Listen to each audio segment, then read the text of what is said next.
people, and they were poor, and they were taking care of goats and animals, and then they'll begin to build huge buildings. These are signs before your very eyes. We're seeing signs of our Prophet ﷺ. He told us that you will see the buildings of Mecca reach the mountaintops. The buildings of Mecca will reach the mountaintops. And this is happening in our lifetime. When I first went to Mecca, there were no buildings even close to the tops of the mountains of Mecca. And now it's filled with buildings that are beginning to reach the mountaintops. I was on one of the tallest mountains in Mecca, and you can see the clock tower now surpasses the mountains.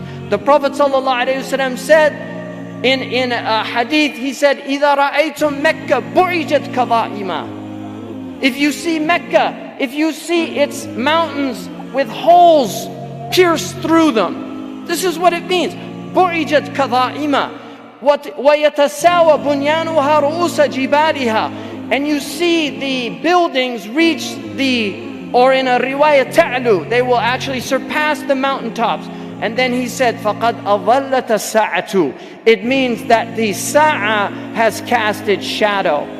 Imam As-Suyuti says in this, هِيَ عِبَارَةٌ عَنْ دُنُوَ السَّاعَةِ. It means that the hour is near, it's coming close. But if you took that literally, and in hadith tradition, in the usuli tradition, asrul kalam al-haqiqa, that if the Prophet says something, you should always interpret it literally, unless there's a reason to go to a metaphorical interpretation. Now we have the clock tower casting a shadow over the Kaaba. So the clock tower, what do they call it in Saudi Arabia? As-sa'a. لَقَدْ أَظَلَّتَ السَّاعَةُ. You could take it literally, the clock has cast its shadow over the Kaaba.